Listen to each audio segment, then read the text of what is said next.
Hello everyone, welcome back to a new video. तो आज का वीडियो एक फिटनेस व्लॉग होने वाला है, तो चलिए शुरू करते हैं। तो सीन कुछ ऐसा है कि पिछले साल अगस्त में मैंने अपनी जॉब चेंज की और मेरे पुराने ऑफिस में all it's branches had a well equipped gym, तो कभी कोई प्रॉब्लम ही नहीं होती थी। अब नया ऑफिस है, जिम नहीं है, so I have to find a gym for myself. तो I enrol to a new gym for 1 year. मैंने 1 साल की मेंबरशिप ले ली और गलती यही की कि 1 साल के लिए पहले देखना चाहिए था। तो प्रॉब्लम ये हुई कि I didn't like that gym, not because कि उसमें इक्विपमेंट अच्छे नहीं थे या जिम में स्पेस नहीं था। मुंबई के हिसाब से तो काफ़ी सही स्पेस था और जिम में इक्विपमेंट भी सही थे, डंबल्स, बाकी मशीन्स। प्रॉब्लम आता है क्राउड का, जिम एटिकेट। वो अगर लोग फॉलो नहीं करते ना तो थोड़ा सा एक इरिटेटिंग वाली चीज़ हो जाती है जिम में और फिर मन नहीं करता। तो प्रॉब्लम ये हुई, मैं आपको एग्जांपल देती हूँ कि सपोज मुझे रोइंग मशीन चाहिए, बट वो आप उस पर वर्कआउट कर रहे हो, ऑलरेडी वो बिजी है।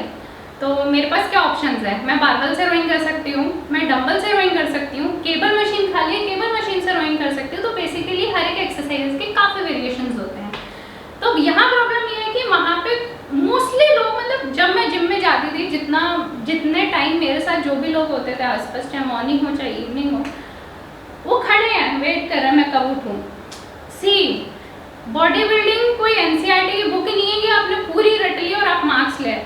Body building is an art and you have to be creative every time. अगर आपके ये मशीन खाली नहीं है तो आपके पास हमेशा एक ऑल्टरनेटिव होना चाहिए कि इस एक्सरसाइज को किस तरह से किया जाए या कौन सी दूसरी एक्सरसाइज की जाए।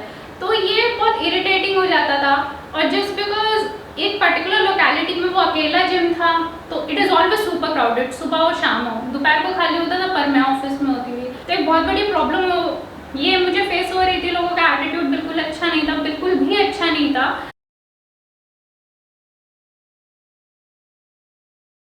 तो अभी चलते हैं थोड़ा सा फ्लैशबैक में। नवंबर 2011 पहली बार मैं जिम गई थी and with in 6 months I found my passion and love in fitness.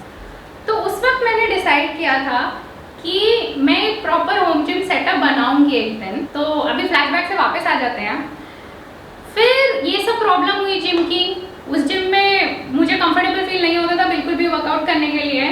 और फिर आ गया कोविड-19 और पूरा कंट्री लॉकडाउन में चला गया। और फिर मैंने देखा कुछ ऐसा। आत्मनिर्भर भारत का ये युग हम भारतवासी के लिए नूतन प्रण भी होगा, नूतन पर्व भी होगा। तो ये वीडियो देख के हमारे भी आत्मनिर्भर बनने का समय आ गया है और टाइम आ गया है कि हम भी प्लानिंग शुरू कर दें कि एक होम जिम सेटअप कैसे किया जाए। So let's get straight to the point, how to set up a home gym. उसके लिए आपको क्या क्या चीज़ों की ज़रूरत है? तो सबसे पहले हमें चाहिए एक स्क्वाट रैक, दूसरा dumbbells, third barbell, fourth disc weights, fifth resistant band, और जो स्क्वाट रैक में होना चाहिए 6, उसके साथ एक पुल अप बार अटैच होनी चाहिए। तो ये सब हमें चाहिए एक प्रॉपर होम जिम सेटअप करने के लिए। तो पहले हम बात करते हैं स्क्वाट रैक के बारे में। तो मैंने जो स्क्वाट रैक देखे हैं वो डीकैथलॉन में ही देखे हैं, इनफैक्ट अभी साइट पे देखे हैं, the stores are still not open. तो because they are the professionals in sports equipments. तो बेटर है अब जो रैक है स्क्वाट रैक, वो एक प्रोफेशनल ट्रस्टेड मैन्युफैक्चरर से ही खरीदें। बिकॉज एक स्क्वाट रैक का एक बहुत बड़ा प्रॉब्लम है, अगर आप अमेजोन पे जाओगे तो आपको बहुत अच्छे से समझ आएगा कि मैं आपको क्या कह रही हूँ। कि जो लोकल आप स्क्वाट रैक खरीदोगे ना, तो उसमें जैसे आपका लॉक्स जाते हैं, आपके लॉक स्क्वाट रैक में जाएंगे, तो उसमें क्या होगा, उनका खुद का लॉक ही स्क्वाट रैक में नहीं जा रहा होता, जिनके होल्स प्रॉपरली बनाए होते हैं, इक्विडिस्टेंट होल्स जो होते हैं। तो ऐसे मैन्युफैक्चरिंग डिफेक्ट होते हैं। दूसरा बहुत बड़ी चीज़ है सेफ्टी। स्क्वाट रैक में एक बहुत बड़ा कंसर्न है, सेफ्टी कंसर्न आता है कि वो स्टर्डी होना चाहिए, स्ट्रॉन्ग होना चाहिए। नहीं आप कूदे और वो हिल रहा है, या फिर आप कोई भी हैवी वेट डाल रहे हो तो अपने जगह पे स्टेबल ही नहीं रह पा रहा और आप गिर जाओ वेट लेके आप स्क्वाट करते टाइम। मैं आपको 2 टाइप के स्क्वाट रैक दिखाती हूँ। एक स्क्वाट रैक है ये, इसमें आप पुल अप बार अटैच पुलअप्स मार सकते हो एंड स्क्वाट्स मार सकते हो। अब ये सेकंड जो रैक है, इसमें एक पुली केबल अटैच है जिससे आप बाइसेप केबल कर, इसमें लैट पुल डाउन है और काफ़ी एक्सरसाइजेस ज़्यादा कर सकते हो। And of course it is comparatively much of higher price. Than the previous one, वो बहुत सिंपल था, वो आपको 16-17,000 में मिल जाएगा। इसकी रेंज आपके अब 236,000 जाएगी। और फिर इससे और बड़े वाले स्क्वाट रैक्स आते हैं जिसमें और ज़्यादा आप एक्सरसाइजेस कर सकते हो, तो अकॉर्डिंग टू दैट उसका प्राइस बढ़ता जाएगा। तो अभी स्क्वाट रैक खरीदते समय आपको किन बातों का ध्यान रखना है? नंबर 1 है स्टेबिलिटी, सेकेंड है स्ट्रेंथ। तो अब हम बात करते हैं डंबल्स की। डंबल्स दो टाइप के आते हैं, एक होते हैं फिक्स वेट डंबल्स जो कि आप जिम में देखते हो, और एक होते हैं एडजस्टेबल डंबल्स जिसमें रॉड होती है, उसमें आप डिस्क वेट्स डाल सकते हो डिफरेंट वेट्स के। तो अभी प्रॉब्लम एक छोटा सा प्रॉब्लम है एडजस्टेबल डंबल्स में। मैंने अमेजोन पे चेक कर रही थी, तो वहाँ पे लिखा है 30 kg ऑफ वेट्स। अब वो 30 kg में क्या करते हैं, 1-1 किलो की 8 प्लेट दे दी, 2-2 किलो की 10 प्लेट दे दी। अब आप इसमें डंबल बनाओगे कैसे? मतलब 1 किलो की 8 प्लेट का आप क्या करोगे? तो अब जब भी ऑनलाइन अगर आप परचेज करते हो ना, देख लेना कि वेट डिस्ट्रीब्यूशन कैसा है।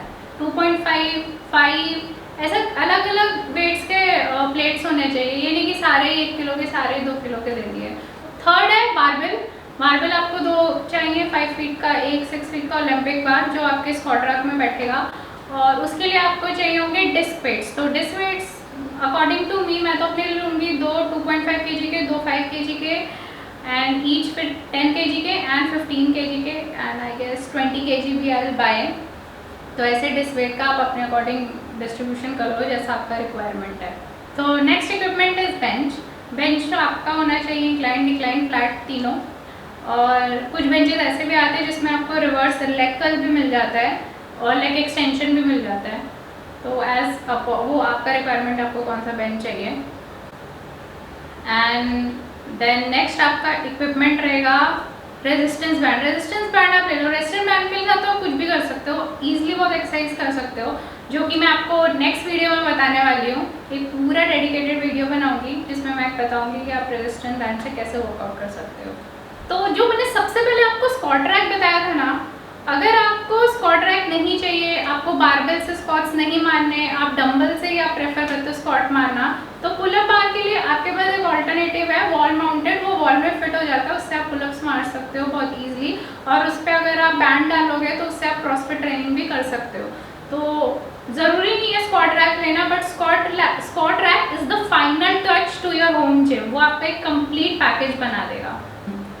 तो लास्टली एक बहुत इंपॉर्टेंट चीज़ आपको एक और ख़रीदनी है, जो कि है प्रोटेक्टिव मैट, जो आपके घर के फ्लोर को डैमेज होने से बचाएगी गलती से अगर आपके हाथ से वेट गिर जाता है तो आज के लिए बस इतना ही। अगर आपको कोई भी डिटेल्स चाहिए, हेल्प चाहिए, आपके कोई भी क्वेश्चंस हो, तो आप मुझे इंस्टाग्राम पे डीएम कर सकते हो। यहाँ पे मेरा एक इंस्टाग्राम आईडी आ रहा होगा। Till then stay home, stay safe and keep hustling. Bye bye.